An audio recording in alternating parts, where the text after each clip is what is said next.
Hello again, and welcome to Foreplay Radio Sex Therapy. I'm your host, certified sex therapist Laurie Watson, author of Wanting Sex Again, and blogger at Psychology Today and WebMD. And I have with me Dr. Adam Mathews, my co-host, who's a couples therapist, psychotherapist, and president of NCAMFT.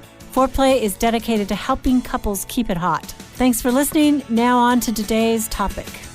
Hey everybody, welcome to Foreplay Radio Sex Therapy. I am your couples therapist, Dr. Adam Mathews. And I'm your sex therapist, Laurie Watson. And we are back in the podcast closet today talking about an issue that affects everybody, all couples who have kids anyways, like how do you maintain a hot and vibrant sex life after those little monsters come along and take over your life. And you have lots of little monsters these days. I have 3 little monsters, yeah. Your little monsters are all grown up. My little monsters are all grown up. All right. So now you're sexy time is back. Now you're free to walk around the house naked again, right? That is so true. All over the place. So there's a lot of different difficulties that I hear from couples about why their kids are affecting their sex life, right? And so maybe it'd be helpful just to talk about a few of them, but to just validate all you parents out there who are having difficulty that it's incredibly common, right? And maybe, Laurie, you can talk about, too, like one of the biggest things is after you have babies is just the physical changes that women go through, right? Yes. That definitely affects a couple's sex life, right? Yeah. So, just to begin with, right? Pregnancy, obviously difficult. Sometimes positionally, you can't even have sex. Sometimes it becomes dangerous to have sex. There's all kinds of problems with pregnancy. But then right at birth, I think the big one that is overlooked is that women produce prolactin. It's a hormone that brings in the milk. It's the milking hormone. And even women who have cesareans, who don't nurse, still have this hormone running around in their system. And prolactin, the great purpose is to help with breast milk, but the big problem is that it reduces desire, and it also thins the mucosa in the vagina. So it's problematic in terms of not feeling as comfortable when you're having intercourse. And that, sometimes we think, well, the episiotomy is what the problem is, but actually women with cesareans too, have prolactin, and so they're not as comfortable either. So what does that do for a couple who, I know a lot of couples who want to have multiple children, they have them pretty close together a lot of times. Yeah. So say a woman who's had maybe 3 kids in 6 years.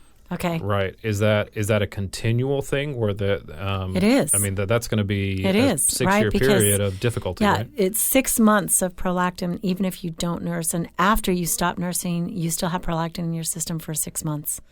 Not at the same quantities, but yeah. So, you're talking about 6 years of, potentially having hormonal influence that lowers desire.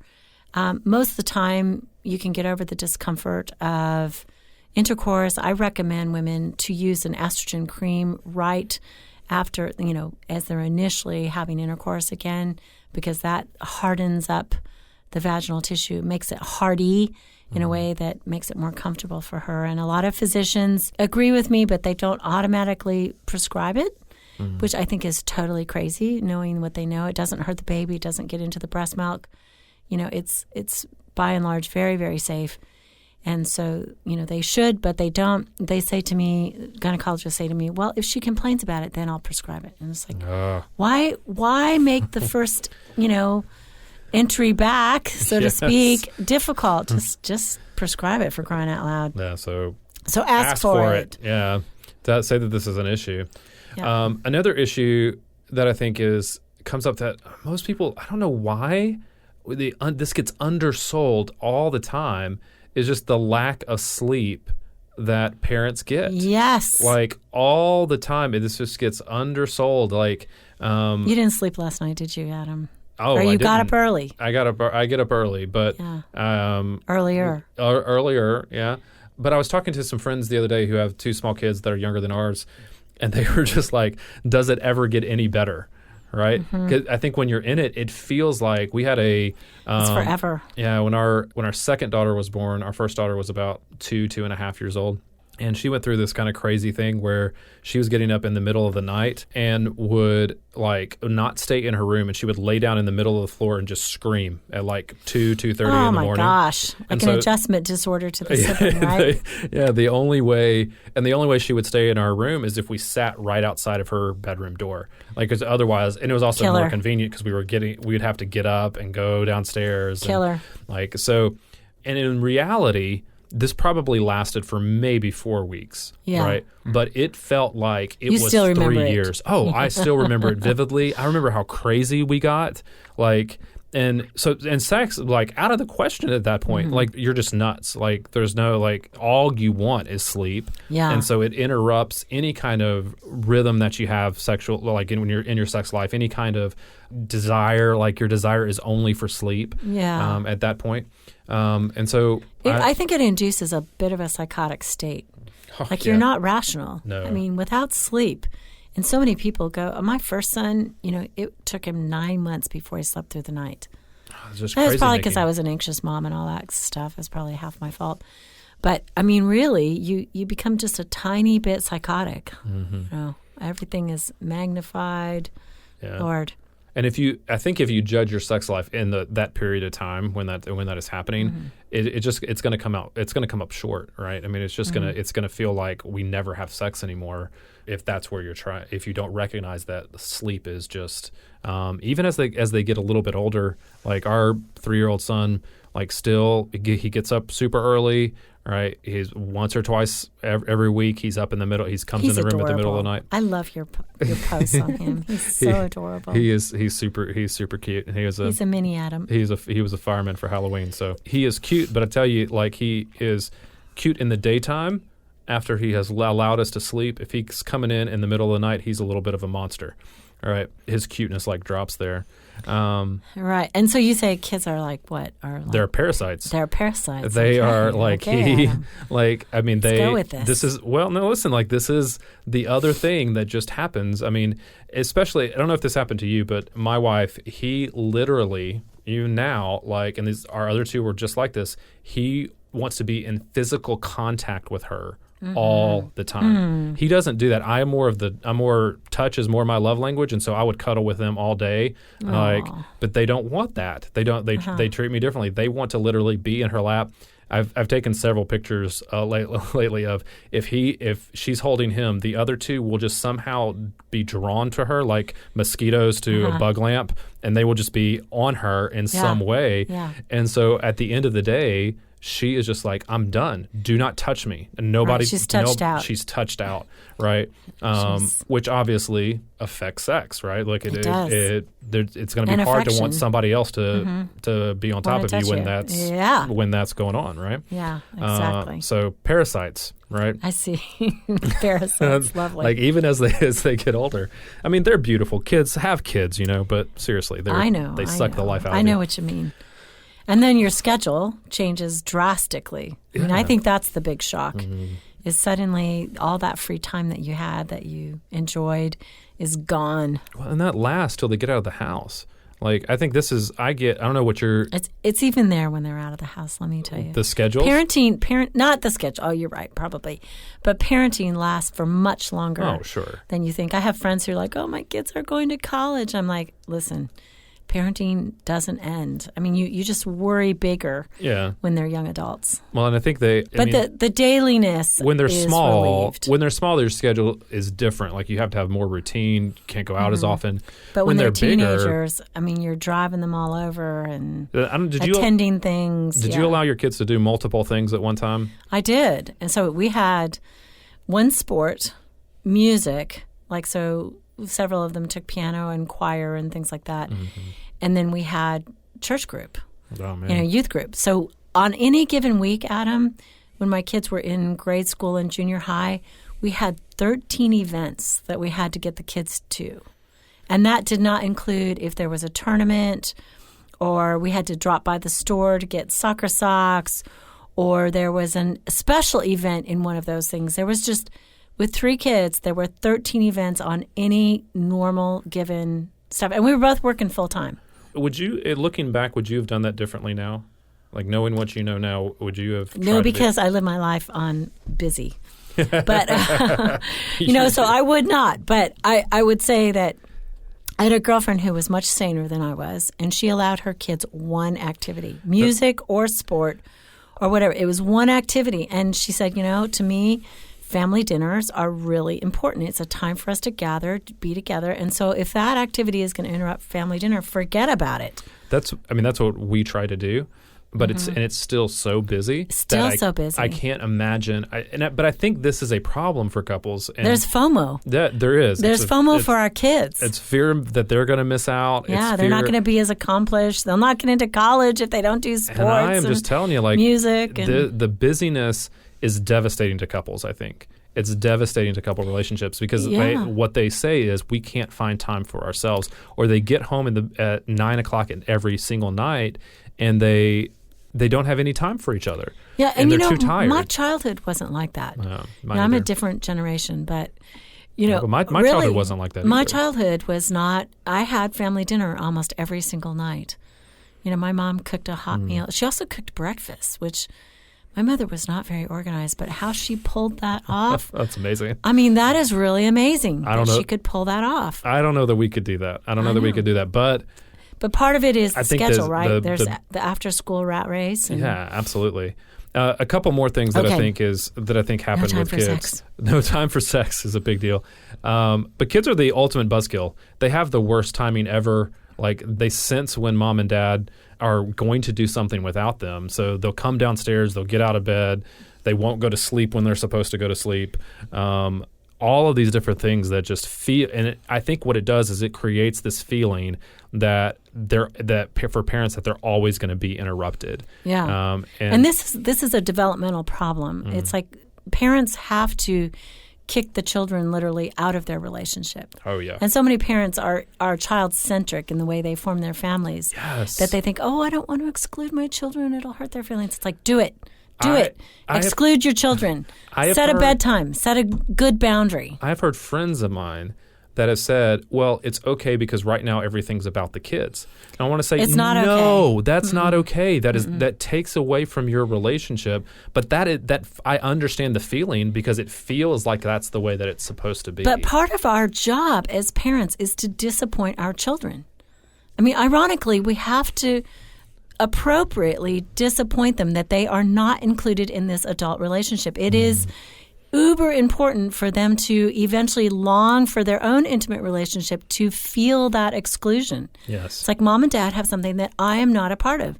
That sucks because later on it actually pushes them to want to form their own romantic relationship in the quest of the disappointment that they had at being kicked out of the Garden of Eden of mom and dad's bedroom, Let's talk more about that when we come back because I think that's a super important point. Let's pick up there when we come back on Foreplay Radio Sex Therapy.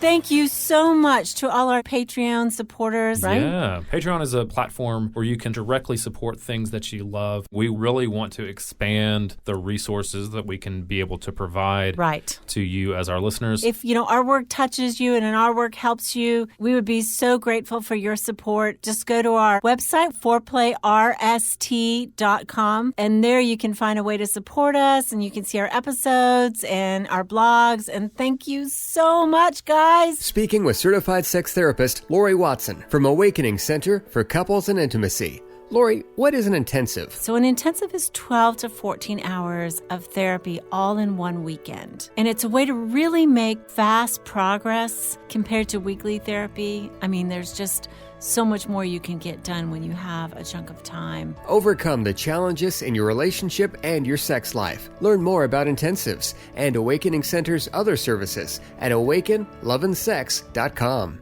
At Mathews Counseling, we believe it is our job to come alongside you in whatever difficult challenges of life you are in and help you rediscover hope and to find the strength that you have to face those challenges. We strive to create a safe and comfortable place for you to explore who you want to be and identify the obstacles standing in your way. Oftentimes, the first step toward finding help is the hardest, but it can also be the bravest. Give us a call at 919-587-8018. Find us online at mathewscounseling.net. We look forward to working with you. Back at you with Foreplay Radio Sex Therapy. So I got a little carried away there. No, it was good. But I do think that this the way we structure our families has to be marriage first, family second. It has to be. And I think this is the foundation for making sex after kids important. Like when you prioritize your sex life, and I think this includes a couple of different things. When you believe that it's important that you maintain that, and then when you are affectionate around each other in front of your kids, I think what that does is that fosters security. It fosters secure attachment because they recognize what healthy relationships look like, and so it affects their adult relationships. I think the healthiest thing you can do for your kids as far as their future adult relationships to help them be successful in those is for you to have a healthy sex life, a healthy relationship. Healthy parents equal healthy kids. Yeah, the gift of intimacy is really the gift that the family gives, is a model for this romantic triumph. I often ask people when they're struggling in their sex life is, what happened in your family of origin? Did your parents have connection? Could you feel their heat for each other? Or were they dead to each other in terms of affection and sexual chemistry? Because that conveys, right, way more powerfully than the talk about the birds and the bees, is the marital triumph of the romance of the marriage, is what is passed down as a legacy of that this is our gift. We're showing you how to relate in an intimate level, not in the bedroom. We never want the kids to see any of the primitive scene, That's right. Never, ever. That's not what we're talking about. No, but we're talking about their sense of our deep sexual and romantic connection. Yeah. I like that you frame it as a gift because I think that's really what that is you're giving your kids that gift because they're going to sense that whether you talk about it or not, they are going to get a message about how adult relationships work and how sex in adult relationships work, whether you are actively talking about it or not. And I would say that the talking about it is even less powerful. I think you should talk about sex, but that's not what the kids are going to remember necessarily. They are more so going to remember how you were with your partner, with your spouse, than anything else, and that's going to leave that lasting impression. So I think that's the bedrock, right? It is. That's the foundation of how you kind of build passionate sex in your relationship when kids are around. But then there's some other practical things that I think are important that we should mention. And this is one I think that some people might disagree with us on, but I know that we are on the same page. I know that we are on the same page with it, but I know that other people are not. But I am firm on this idea that kids sleep in their room, parents sleep in their room, and that is just a boundary that you have that gives sex the opportunity to flourish in your relationship. Yeah, probably the only time I would disagree is when they're infants and you're nursing, and sometimes it is a little more convenient just to have them in the bed with you. It saves you that 5 minutes of getting up and putting them back. And 5 minutes can be meaningful when you're trying to get every little bit of sleep. But overall, children, too, need to learn to self-soothe in their own bed, to calm themselves down. At some point, they need to be able to soothe themselves without the parent helping. Yeah. So it is important to them as well as to provide space, separateness as the parents. Yeah, and if you're having trouble with this, like the thing to me is that there's power in a good bedtime routine. Oh, and yes. You have to, I think kids crave this and they come to depend on it. We have a whole little song and dance. It feels like a song and dance that we do with our kids when they're smaller. It's different when they get a little bit older. So we still do it with our 3-year-old now. And he knows. He may complain about it, but he knows ultimately. Yeah. And that doesn't mean it goes perfectly every time. We're not saying it's perfect. But more often than not, it has developed into sleeping in their room, staying in their room, being able to have couple time is important for that. But you have to be on the same page with your spouse about this, right? And having a routine for children, a bedtime routine and a wake-up morning routine that happens the same time, the same way every day actually reduces children's anxiety. Absolutely. They know what to expect. I had a girlfriend who was fabulous at this. Deb, if you're listening, I still take lessons from you and what you did. And she, even though the children were older, she would say, room time is 9:00. She had 4 kids, and she said, I need time with my husband. And so she said, room time is 9:00 no matter what. So they could go into their room, they could put themselves to bed, they could do their homework in there, whatever. But she said, I need our space at 9:00 every night. no matter how old they are. And I just thought, that was so smart. So smart. So smart to say, to prioritize the marriage and some of her recovery time, right? Running around with 4 kids all day, just to do that. And I think it sent a very powerful message that says, the marriage is that important. Yeah, absolutely. I think it communicates that. And it just creates opportunity that may not be there before. You may still want to use that. You may be tired and need to use that opportunity to sleep, but at least you have it there for when you need it. Second thing I think that we would say is lock the damn door. Lock the damn door. Put a lock on it. It is okay.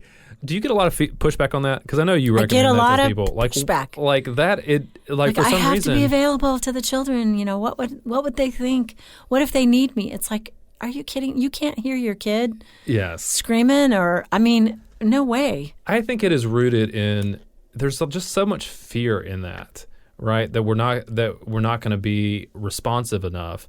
But for the majority, unless they're really, really tiny, you got to monitor. You can hear them if it happens. But and turn the monitor off sometimes too. Yeah. You can hear your kid shrieking. But if your kid you got to be a lover, something, not just a mother. Yeah. But I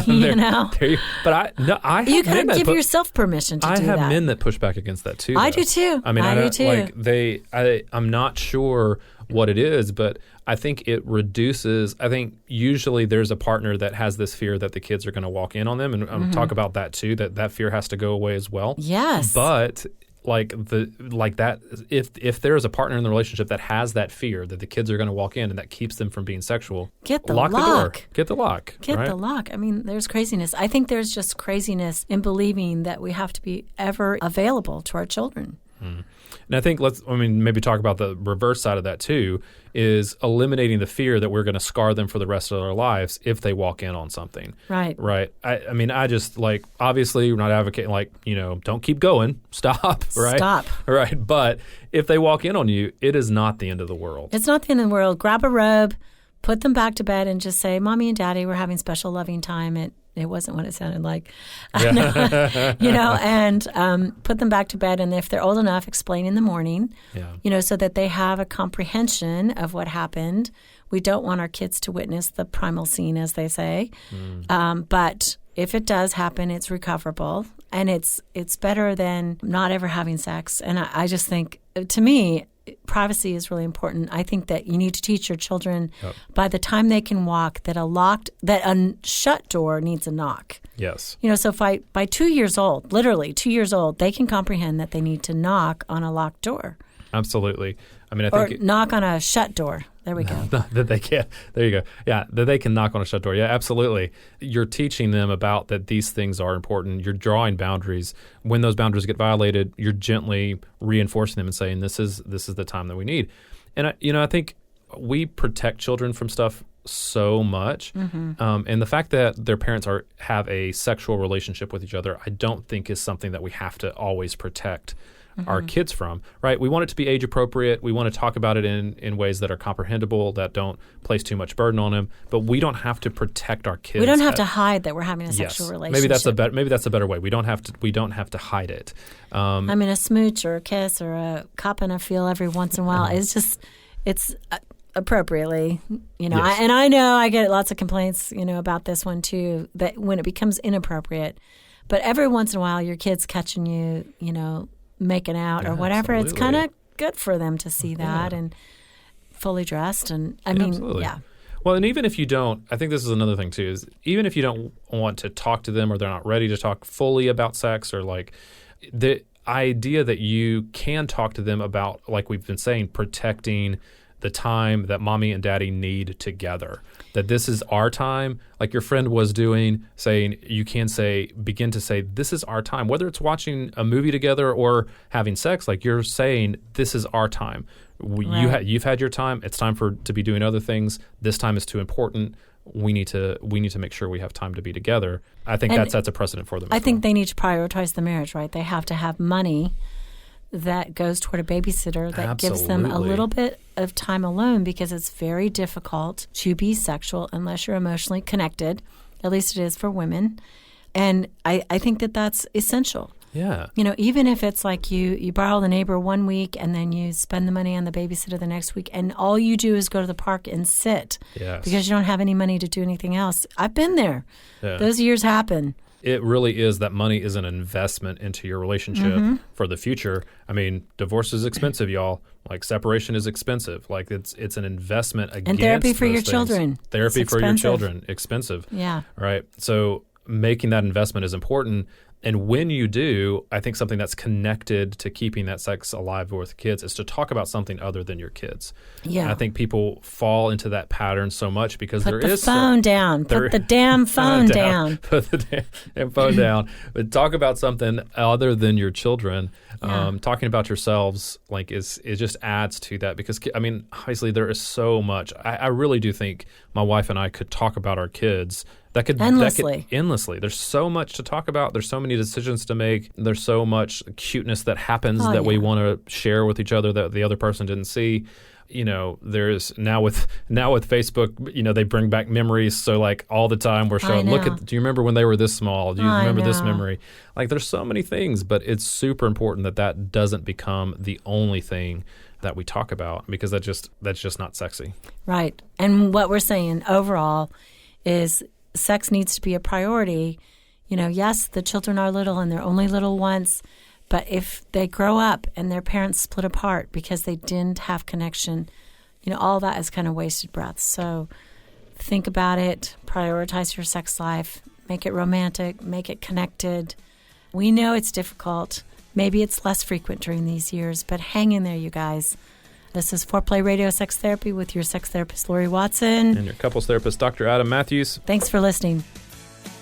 You can now call in your questions to the Foreplay question voicemail. Dial 833-MY-4PLAY. That's 833-4-PLAY. And we'll use the questions for our mailbag episodes. Hey, help us stay on top here at Foreplay. We'd love it if you would subscribe and share it with your friends. And please take 1 sec and rate and review us. Thanks so much. All content is for entertainment purposes only and should not be considered as a substitute for therapy by a licensed clinician or as medical advice from a doctor.